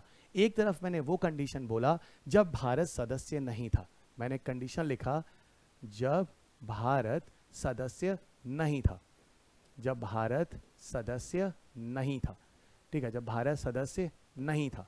और दूसरी तरफ मैंने लिखा जब भारत सदस्य बन जाता है, भारत सदस्य हो गया, ठीक है। यानी दो कंडीशन मैंने दे दी, एक तरफ जब भारत सदस्य नहीं था, दूसरी तरफ भारत सदस्य कब बनता है, इसका 2016 के आसपास। तो दो कंडीशन मैंने आपको दे दिया, पहला जब भारत सदस्य नहीं था और दूसरा कंडीशन जब भारत इसका सदस्य बनता है। कहानी सुनेगा, कहानी में है क्या। जब भारत सदस्य नहीं था MTCR का, तो भारत अमेरिका से डिमांड कर रहा था, भाई अमेरिका मुझे क्या करो, मुझे अनमैन्ड एरियल व्हीकल दे दो, मानव रहित हवाई वाहन, है ना, मानव रहित, ध्यान रखिएगा, मानव रहित, है ना, हवाई वाहन हमें दे दो, ठीक है, मानव रहित हवाई वाहन हमें दे दो, हवाई वाहन। लेकिन अमेरिका ने बोला भाई इंडिया देखो तुम ना इसके मेंबर नहीं हो, इसलिए मैं तुमको नहीं दूंगा, पहली बात। अमेरिका ने बोला तुम एमटीसीआर के मेंबर नहीं हो, हम तुमको नहीं दे पाएंगे, पहली चीज। दूसरी चीज, भारत अगर कोई मिसाइल बनाना चाहता है जिसकी गोला बारूद की क्षमता 500 किलोग्राम से अधिक गोला बारूद की है, अधिक गोला बारूद मतलब वारहेड जिसे आप कहते हैं, अधिक गोला बारूद को अगर करने की है तो यहां पर भी आपको परमिशन नहीं मिलेगा। यानी कोई राष्ट्र भारत की मदद नहीं करेगा कि भारत किसी ऐसे मिसाइल प्रक्षेपास्त्र का बनाए जो 500 किलोग्राम से अधिक गोला बारूद को ले जाने की क्षमता रखे। तीसरी बात 300 किलोमीटर से अधिक दूरी के प्रक्षेपास्त्रों का निर्माण नहीं करेगा। 300 किलोमीटर से अधिक दूरी, 300 किलोमीटर से अधिक दूरी के प्रक्षेपास्त्र, अधिक दूरी के प्रक्षेपास्त्र के निर्माण में कोई भारत की हेल्प नहीं करेगा। प्रक्षेपास्त्र के निर्माण में कोई भी भारत की हेल्प नहीं करेगा, तीसरी चीज। चौथी चीज ये बोली गई कि अगर मान लो भारत या कोई भी राष्ट्र एमटीसीआर का मेंबर नहीं है और वो अगर हाइपरसोनिक मिसाइल बनाने की कोशिश करता है, हाइपरसोनिक प्रक्षेपास्त्र, हाइपरसोनिक जो होता है बच्चा वो स्पीड के हिसाब से हम क्लासिफाई करते हैं। हाइपरसोनिक जो प्रवृत्ति के प्रक्षेपास्त्र हैं, हाइपरसोनिक प्रवृत्ति के जो प्रक्षेपास्त्र हैं गति के आधार पर उनके निर्माण में भी कोई मदद नहीं करेगा। और सुनिएगा, भारत जैसे राष्ट्र से एक प्रक्षेपास्त्र है जिसका नाम है ब्रह्मोस, उसके बारे में यह सुनने में आता था वियतनाम जैसा राष्ट्र, सुनिएगा, वियतनाम जैसा राष्ट्र भारत से ब्रह्मोस की डिमांड करता था, भारत से ब्रह्मोस की डिमांड करता था। लेकिन भारत जैसा राष्ट्र, क्योंकि अगर कोई एमटीसीआर का मेंबर नहीं है तो वो इस तरह की चीजों को नहीं दे सकता है। तो यहां पर कितने सारे पॉइंट से आपको समझ में आ रहा है, अगर कोई राष्ट्र एमटीसीआर का मेंबर नहीं है तो उसकी लिमिट्स क्या है। इन्हीं चीजों को पीछे मैंने लिखा था आपको पता है भारत के पास ब्रह्मोस 1 है, और भारत के पास जो ब्रह्मोस 1 है, जरा देखिएगा, भारत के पास जो ब्रह्मोस 1 है, समझिएगा, भारत के पास ब्रह्मोस 1 है, लेकिन ब्रह्मोस 1 जो भारत के पास है इसमें रशिया ने भारत की मदद की है। और ब्रह्मोस 1 की जो दूरी है आपको बताऊं, ये 290 किलोमीटर तक की है। ध्यान दीजिए, 290 किलोमीटर तक की है। ब्रह्मोस 1 को जो गोला बारूद ले जाने की क्षमता है वो लगभग 300 किलोग्राम के गोला बारूद को ले जाने की क्षमता है। और ब्रह्मोस 1 की जो स्पीड है वो सुपरसोनिक है। वो कौन सी स्पीड है? सुपरसोनिक है। तो कहने का सीधा मतलब है कि जो पैरामीटर एमटीसीआर में दिया गया था, आपको पता है ब्रह्मोस 1 के केस में भारत की मदद किसने की थी? आप में से हर विद्यार्थी को पता होगा, रूस ने मदद की थी। नहीं पता है तो याद रखिएगा, आगे की जब प्रतिरक्षा वाला जो मेरा लेसन आपको मिलेगा यहाँ पर पूर्वांचल ऐप पर, तो वहां पर आपको ये चीजें दिख जाएंगी। ब्रह्मोस में भारत की मदद रूस ने की है। पूरा का पूरा प्रोडक्ट प्रणाली जो ईंधन वगैरह होता है, जो उसको पावर देता है, वो पूरा का पूरा जो है रूस ने ही भारत के विकसित किया है। तो यहां पर जब रूस ने भारत को ब्रह्मोस 1 बनाने में मदद किया तो भैया अमेरिका ने रूस से पूछा, रूस एक बात बताओ, ओके, तुमने भारत की एक मिसाइल बनाने में मदद की ब्रह्मोस 1 की जिसकी क्षमता ये है, जो कि ठीक नहीं है। तो रूस ने बोला देखो हमने सारा का सारा पैरामीटर, सारा का सारा वही फॉलो किया था जो एमटीसीआर के अकॉर्डिंग था। भारत एमटीसीआर का मेंबर नहीं था उस टाइम जब रूस से ब्रह्मोस मिला था भारत को, ठीक है। मेरे ख्याल से एग्जैक्ट ईयर तो मैं नहीं बता सकता, लेकिन करीब 2004-6 के आसपास, 5-6 के आसपास ये न्यूज़ में रहा था। तो लगभग से 16-17 साल पहले की बात बता रहा हूं, और पहले की बात बता रहा हूं, ये चीज न्यूज में रही थी। तो रूस ने ये कहकर बताया कि देखो तुम लोग जो पैरामीटर बोले हो ना एमटीसीआर का, मैंने उन सारे पैरामीटर को फॉलो किया है। ओके, आपने बोला कि हाइपरसोनिक की मदद नहीं करेगा, तो मैंने सुपरसोनिक तक किया। अब एक चीज आप मुझसे ये चीज और पूछ सकते हैं कि सर एक बात बताओ, ये पैरामीटर क्यों बनाए गए? भाई यहां पर गोला बारूद 500 किलोमीटर से ज्यादा भी हो सकता था, 700 हो सकता था, उसके ऊपर नहीं बनना है। दूरी जो है 300 किलोमीटर क्यों हो सकता है, 1000 भी रख सकते थे। बच्चा असल में ये जो किया गया इसके पीछे कुछ लॉजिक था। लॉजिक ये था कि अगर कोई कंट्री आपकी मदद कर भी रही है तो आपको इस रेंज के अंदर करेगी। क्यों? क्योंकि अपनी सुरक्षा का अधिकार तो हर किसी का होता है ना। मेरा कहने का मतलब है, मान लीजिए ये कोस्टल एरिया है, ये मान लीजिए कोस्टल एरिया है, समुद्र तटीय क्षेत्र है, और समुद्र तटीय क्षेत्र में आपको 300 किलोमीटर तक की डिस्टेंस तक का परमिशन दिया जाता है। मान लीजिए 300 किलोमीटर तक की डिस्टेंस का परमिशन दिया जाता है। 300 किलोमीटर का रेंज यहां तक दिया जा रहा है। इसका मतलब है कि अगर कोई आपके ऊपर आके अटैक कर रहा हो तो अपनी सुरक्षा के लिए इसका उपयोग आप कर सकते हैं। लॉजिक ये है। इसका मतलब आपकी डिफेंसिव के लिए, अपनी डिफेंसिव पर्पस के लिए, अपनी सुरक्षा के लिए आप इसका यूज कर सकते हैं।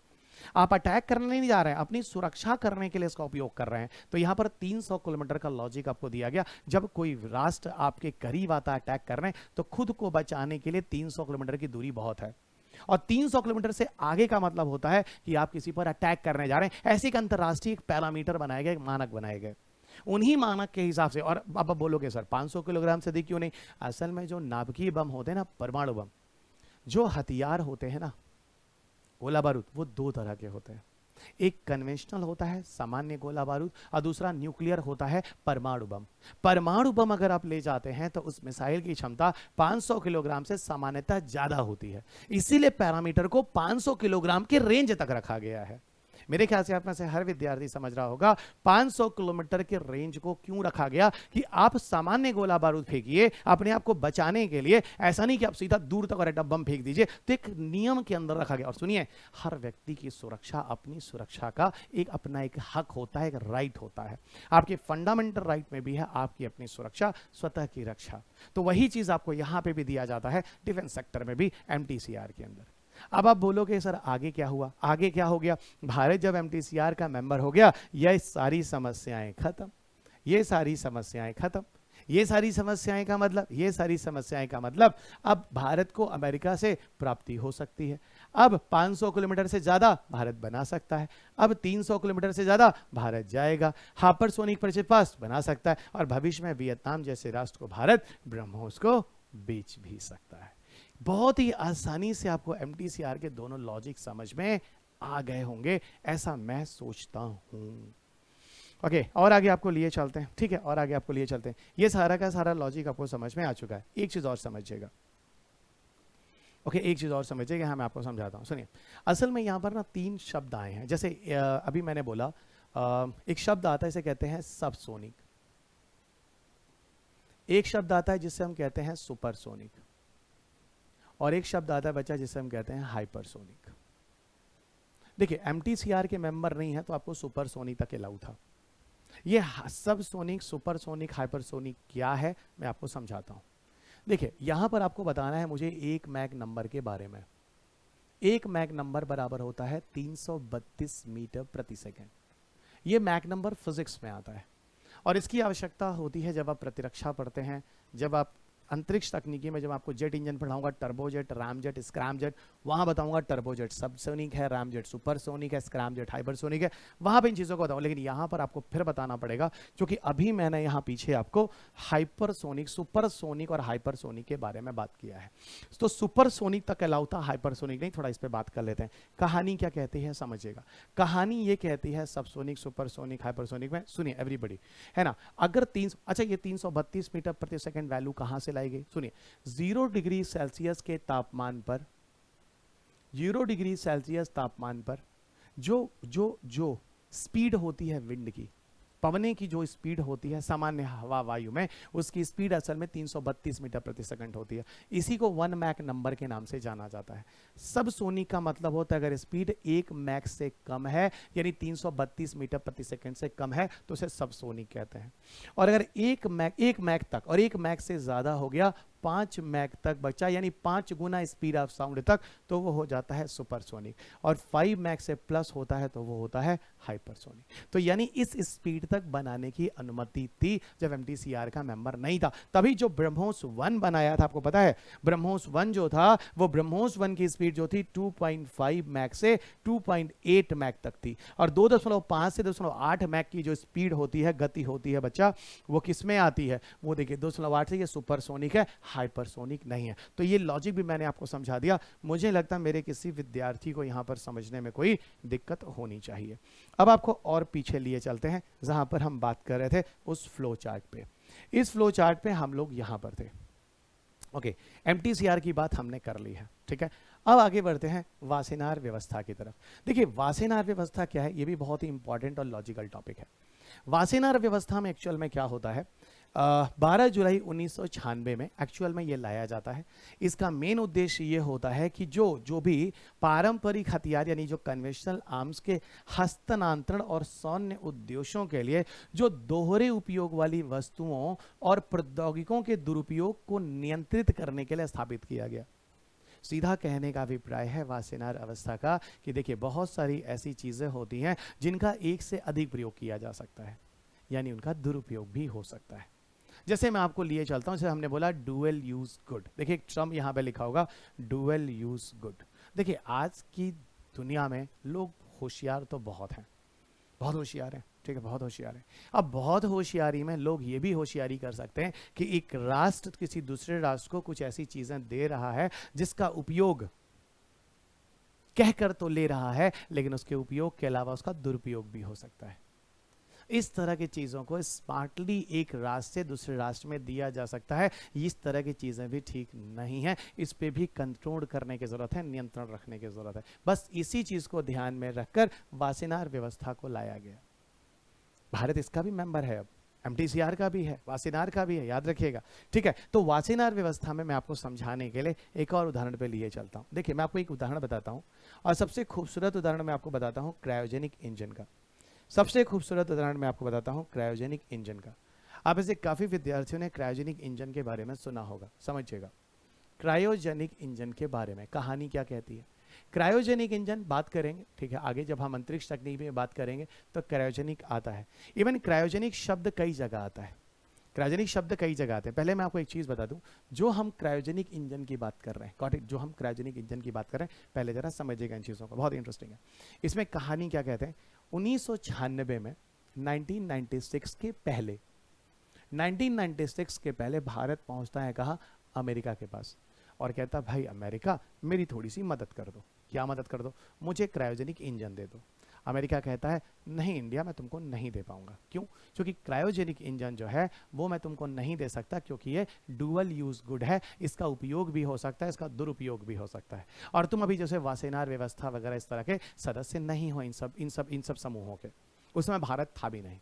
1996 में क्या होता है, ये तो 1996 के पहले की बात है, भारत जो अमेरिका के पास जाता है, बात करता है क्रायोजेनिक इंजन के लिए। 1996 में रूस क्रायोजेनिक इंजन देने के लिए भारत को तैयार हो जाता है।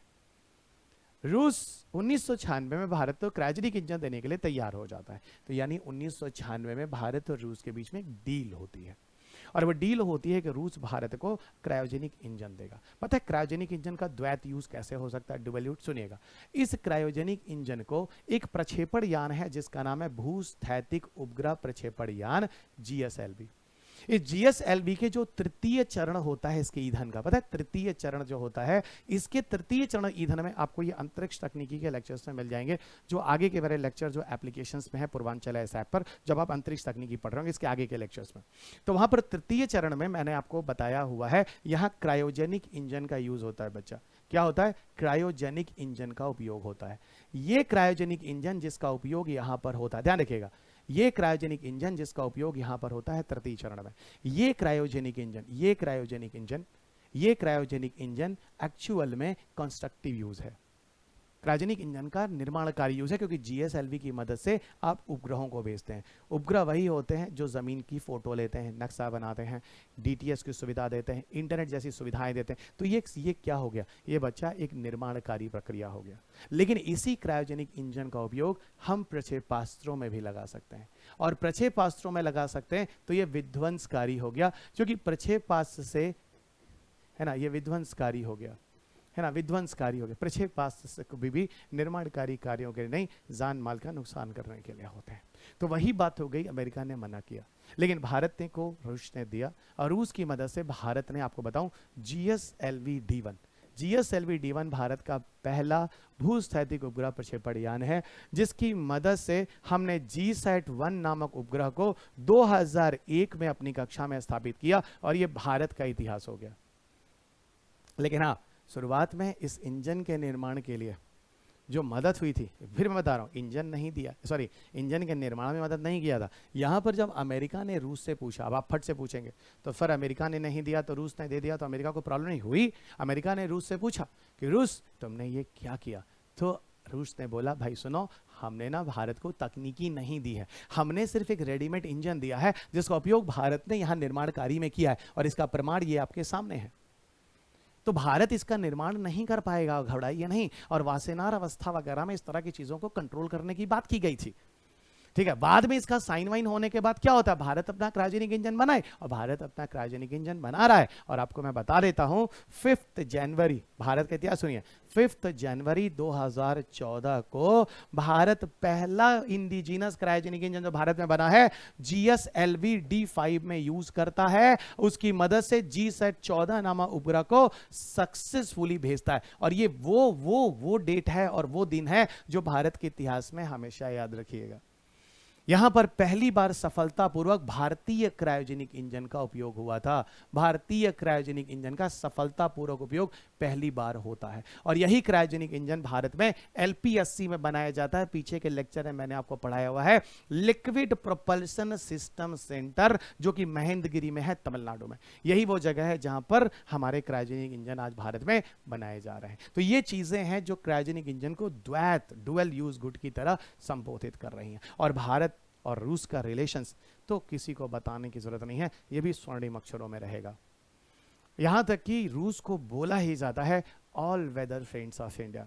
आपने कारगिल वाली कहानी तो सुनी ही होगी, हर राष्ट्र आपके अगेंस्ट में हो जाता है, सिर्फ एक ही राष्ट्र है जो आपके साथ खड़ा होता अकेला, और वो इतना दमदार राष्ट्र है कि उसके अपोजिट में ये यूरोप और अमेरिका कुछ नहीं करता।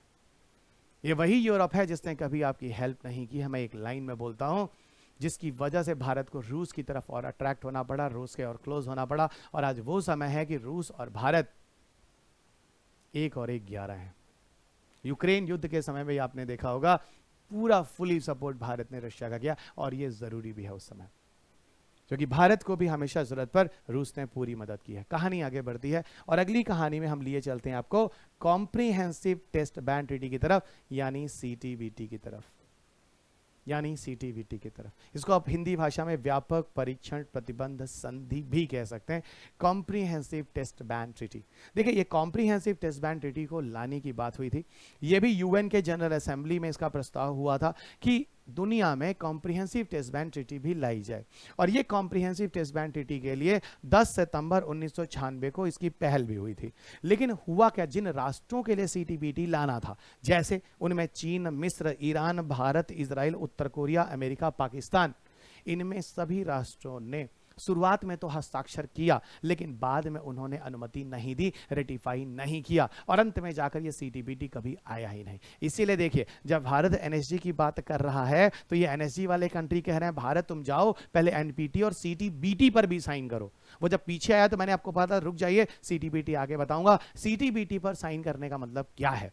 CTBT पर साइन करने का मतलब है कॉम्प्रिहेंसिव टेस्ट। कॉम्प्रिहेंसिव टेस्ट का मतलब कहीं भी आप नाभिकीय परीक्षण नहीं करेंगे। आप ध्यान दीजिए, जब भारत ने नाभिकीय परीक्षण किया था तो भारत ने क्या बोला था? भारत ने बोला था, सुनो, तुम लोगों ने बोला था कोई भी ग्राउंड पे टेस्ट नहीं करेगा, मैंने तो अंडरग्राउंड किया है। अब इसी तरीके से तो बच्चा, कोई कंट्री अलग अलग ऑप्शन बना कर नाभिकीय परीक्षण करती रहेगी। अभी मान लो कोई पचमे तल्ले से कर ले, कोई मान लो कि छत पर जाग कर ले, कोई मान लो हाथ से फेंक के कर ले, कोई हेलीकॉप्टर पे कर ले, कोई हिमालय की पीक पे जाग कर ले। मैं ये कुछ फनी उदाहरण आपको दे रहा हूं, लेकिन इस उदाहरण के थ्रू आपको समझाने की कोशिश कर रहा हूं कि भाई सर हम समझ गए आप कहना क्या चाह रहे हैं। आप अलग अलग विकल्पों को दे सकते हैं। इन उदाहरणों में मैंने सिर्फ एक समझाने की कोशिश की हंसी मजाक में कि भाई इस तरह से तो बहुत सारे ऑप्शन बनाए जा सकते हैं। समुद्र के अंदर घुस के कर ली, तो इस तरह के ऑप्शंस को बनाने से अच्छा लोग इस तरह से होशियारी कर इस तरह के ऑप्शन बनाए, तो हम CTBT लाते। CTBT का मतलब होता है कॉम्प्रिहेंसिव, मतलब कॉम्प्रिहेंसिव टेस्ट का मतलब कहीं भी टेस्ट नहीं करेंगे, हर जगह कॉम्प्रिहेंसिव टेस्ट बैन है। इसी को बोला गया कॉम्प्रिहेंसिव टेस्ट बैन ट्रीटी। मेरे ख्याल से मैंने आपको समझा लिया है। ये पूरा का पूरा जो टॉपिक है, जो पूरा की पूरी चीज़ है, बहुत ही हिस्टोरिकल है, बहुत ही इंटरेस्टिंग है, और हर एक सीक्वेंस में जुड़ा हुआ हर एक पहलू को मैंने लेके आपके सामने डिस्कशन किया, जो आपकी परीक्षा के लिए महत्वपूर्ण है। इसमें करीब 8 से 9 क्वेश्चन आपके पेपर में पूछे गए हैं, उन सारे के सारी चीज़ों को मैंने आपके सामने डिस्कशन कर लिया है। बाकी आपको बार बार कहता हूँ, ये टेलीग्राम चैनल है जहाँ पर आप मेरे साथ इस टेलीग्राम की पीडीएफ वगैरह के लिए, टेलीग्राम पे आप मेरे अपडेट्स के लिए मुझसे जुड़ें। और आपको सही बता रहा हूँ, आगे भविष्य में आपको बहुत सारे ऐसे प्यारे प्यारे लेक्चर्स आपको मिलते रहेंगे। भविष्य में एक और वीडियो बनाने की मेरी कोशिश है। आईपीसीसी को शुरू से लेके लास्ट तक आज तक क्या चल रहा है उस पर भी हम लोग बात करेंगे। तो यूट्यूब वगैरह पे भी मेरे साथ जुड़े रहें। यूट्यूब आपके लिए एक सिंगल सोल्यूशन है। मेरे साथ विज्ञान, तकनीकी, पर्यावरण, कृषि, हेल्थ, स्वास्थ्य, इन सारे विषयों से जुड़े हुए जो भी समसामयिकी होते हैं उनको लेकर मैं यूट्यूब पर आपके साथ जुड़ता हूँ। ये मेरे सोशल मीडिया प्लेटफॉर्म, मुझे इंस्टाग्राम और फेसबुक पेज पे भी फॉलो कर सकते हैं। आगे आपको लिए चलता हूँ। इसके अलावा इस पीडीएफ को आप पूर्वांचल इस ऐप से जाके ले लें। ये ओपन पीडीएफ है, आप वहाँ पर जाकर उसको पढ़ सकते हैं। ओके, ये मेरे कोर्सेज हैं जो लगातार पूर्वांचल इस पे चल रहे हैं। विज्ञान, तकनीकी, पर्यावरण, कृषि और बायोलॉजी, फिजिक्स, केमिस्ट्री। यूपीएससी के अलावा अतिरिक्त UP PCS, MP PCS, Rajasthan, Chhattisgarh, इसी भी स्टेट पीसीएस, आरएएस वगैरह, इसके अलावा या कोई भी सीडीएस, एनडीए, कोई भी एग्जाम आप देना चाहते हैं, इन सारे विषयों से जुड़े हुए A to Z आपके सारे क्वेश्चंस के सॉल्यूशन आपको यहाँ मिलते हैं।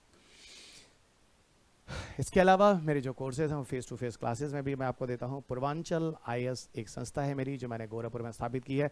2018 से लगातार कार्यरत है, पिछले 6 वर्षों से। और यहां पर आपको पूरी यूपीएससी के अलावा यूपी पीसीएस की क्लासेस दी जाती हैं दिल्ली की पूरी टीम के द्वारा। ये कोचिंग पूरी तरह से मेरी द्वारा संचालित होती है। एक सस्टेनेबल एजुकेशन प्लेटफॉर्म पर दिल्ली के तर्ज पर पूरे के पूरे अध्यापक वहाँ जाते हैं, वहीं रहते हैं, वहीं रुकते हैं, वहीं खाते पीते हैं, आपको पढ़ाते हैं और फिर अपना कोर्स खत्म कर फिर वो दिल्ली आते हैं, अपनी जगह आते हैं जहाँ वो बड़े बड़े शहरों में पढ़ाते हैं। तो वही अध्यापक जो बड़े बड़े शहरों में पढ़ाते हैं आपको face to face Delhi Gorakhpur में रहकर पढ़ाते हैं। वो वही जगह है जहाँ का मेरा अपना जन्म रहा है। तो मैंने कोशिश की है वहाँ के बच्चों के लिए भी कुछ कर सकूं, क्योंकि बाहर तो मैंने बहुत कुछ किए हैं, तो वहाँ के गोरखपुर के बच्चों के लिए भी आवश्यकता, महिलाओं को, बच्चों को दिल्ली जाना, महंगी फीस देना, सारी चीज़ों के लिए दिक्कतें थी। तो ये एक संस्था मैंने वहाँ पर पूरी ईमानदारी के साथ, विश्वास के साथ वहाँ लगातार चला रहा हूँ। ये 6 एडिशन की किताब है। इसके अलावा 7वीं एडिशन भी आपको मिल ही रही होगी। ये पूरे कोर्सेज हैं। इन कोर्सेज के लिए मैं आपको बोलूँगा इस समय अभी कोर्स 4999 में है, पूरी विज्ञान तकनीकी प्रारंभिक सब मुख्य परीक्षा के लिए। भविष्य में इसके प्राइस आपको बढ़ते बढ़ते यहाँ चेंज होते मिल जाएंगे। तो आप इस कोर्स को सुनते समय जितने भी बच्चे सुन रहे हैं इस कोर्स को ले लीजिए। आगे भविष्य में आपको और नुकसान हो सकता है, क्योंकि पीछे के बच्चों ने कोर्सेज से प्राइस कुछ और लिए हैं, आगे भविष्य में उनको नुकसान हुआ है। अभी ले लीजिए, नहीं तो भविष्य में और नुकसान होने वाला है। इससे ज़्यादा इशारा करने की आवश्यकता नहीं है। धन्यवाद दोस्तों। इस चैनल को सब्सक्राइब कर लीजिएगा, यूट्यूब पर जाकर लाइक और शेयर कर लीजिएगा। इस वीडियो को मित्रों को जरूर भेजिएगा, ताकि ये वीडियो आप में से हर विद्यार्थी को सुनना बहुत आवश्यक है। हर चैनल्स पे भेजिएगा, हर बच्चों को भेजिएगा, हर टेलीग्राम्स ग्रुप में भेजिएगा और इंस्टाग्राम पे भी। ये भी मैं भी शेयर करूंगा अपने टेलीग्राम्स पर। और यहाँ पर आप इस वीडियो को मैंने ओपन करा है हर विद्यार्थियों को पढ़ने के लिए। धन्यवाद दोस्तों। अगले लेसन में आपके साथ फिर मुलाकात होगी। तब तक अपना ख्याल रखें, स्वस्थ रहें, खुश रहें, मित्र रहें। आपके जीतू भैया की तरफ ये वीडियो आपको यूट्यूब पे फ्री अपलोड कर दिया जाएगा, क्योंकि ये लेक्चर मैं चाहता हूं आप लोग देखें कि किस तरह की गुणवत्तापरक क्लासेस आपको यहाँ दी जाती हैं पूर्वांचल इस ऐप पर, आपको समझ में आ जाए। क्योंकि देखिए एक मार्केट है बच्चा, ठीक है, और मेरे ख्याल से आप सब समझते हैं, ठीक है। आप यहाँ मेरे प्लेटफॉर्म पर जो सुन रहे हैं एक अनुभवी अध्यापक को पढ़ रहे हैं, ठीक है। क्योंकि मैं आपको साफ साफ बता देता हूँ, मैंने 20 साल आपको दिए हैं, किताबें लिखी हैं, बहुत सारी मेहनत की है। वो सारे का सारा एक अनुभव है, एक्सपीरियंस है जिसका फ़ायदा ले रहे हैं, ठीक है। मैं यहाँ टैलेंट तो नहीं मानता यूपीएससी प्रोफेशन में, लेकिन एक्सपीरियंस जरूर मानता हूँ जिसका आपको फ़ायदा मिला है और मिलेगा। काफ़ी टॉपर्स, काफ़ी प्लेटफॉर्म्स लोग भी बोलते रहे हैं। सो आगे आप भी बोलेंगे, क्योंकि आपका सिलेक्शन भी होने वाला है। धन्यवाद। अपना ख्याल रखें, स्वस्थ रहें, खुश रहें, मस्त रहें। जय हिंद।